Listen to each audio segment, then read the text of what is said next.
Dalam berita ini, kita membahas tentang gugatan Wakil Ketua KPK, Nurul Gufron, yang ditujukan ke Pengadilan Tata Usaha Negara, PT UN, Jakarta terkait aturan sidang etik Dewan Pengawas, Dewas, KPK. Gufron diduga melanggar etik dalam penggunaan jabatannya sebagai pimpinan KPK dalam mutasi ASN di Kementerian Pertanian. Dewas KPK memproses dugaan pelanggaran etik ini hingga menaikkan prosesnya ke sidang etik. Namun, sebelum pembacaan putusan etik tersebut, Gufron mengajukan gugatan ke PT UN pada 24 April 2024. Gufron menilai bahwa kejadian ini sudah tidak relevan untuk dilaporkan karena telah terjadi lebih dari 1 tahun yang lalu. Dia menilai bahwa kasus etiknya di Dewas seharusnya tidak berjalan lagi. Hal ini ditandai dengan pengajuan gugatan ke PT UN. Dan secara hukum, kedaluarsanya itu 1 tahun, jadi kalau Maret 2022, itu mestinya expired di Maret 2023. Maka mestinya namanya sudah expired, kasus ini nggak jalan. Nah, itu yang saya kemudian PT UN kan, ujar Gufron, Kamis 25 April. PT UN lalu memberikan putusan sela pada 20 Mei 2024 dan memerintahkan Dewas KPK untuk menghentikan sementara sidang etik Nurul Gufron. 4 bulan berselang, PT UN membacakan putusan atas gugatan Nurul Gufron tersebut.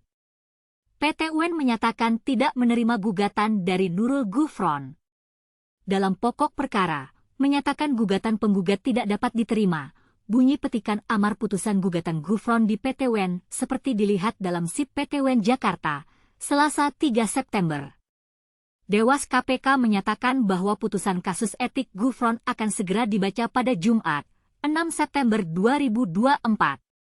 Albertina Ho, anggota Dewas KPK, mengatakan bahwa langkah ini diambil setelah gugatan Nurul Gufron di PT UN kandas. Perkara Nurul Gufron di PT UN telah diputus, katanya. Gufron mengaku akan mempelajari lebih dulu putusan itu. Sebagaimana diketahui saya sedang RDP, rapat dengar pendapat, sehingga ketika ditanya tentang hasil PT UN yang diputuskan hari ini. Saya infonya belum baca tapi dari teman-teman media sendiri menyampaikan bahwa putusannya tidak diterima ya, kata Gufron di Kompleks Parlemen, Jakarta Pusat, Selasa 3 September. Gufron mengatakan pihaknya masih memiliki hak untuk menentukan sikap. Gufron juga merespons soal kesiapan menjalani sidang putusan etik. Saya akan baca dulu putusannya dan akan pelajari lebih lanjut. Adalah hak kami untuk kemudian menentukan sikap.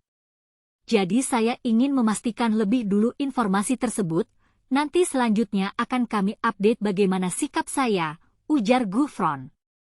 Saya dari awal kan mengikuti sidang. Jadi apapun konsekuensinya saya tentu akan hadapi, tambahnya. Selain dari itu, dalam rangka memperbanyak isi berita, ada beberapa informasi relevan yang dapat ditambahkan.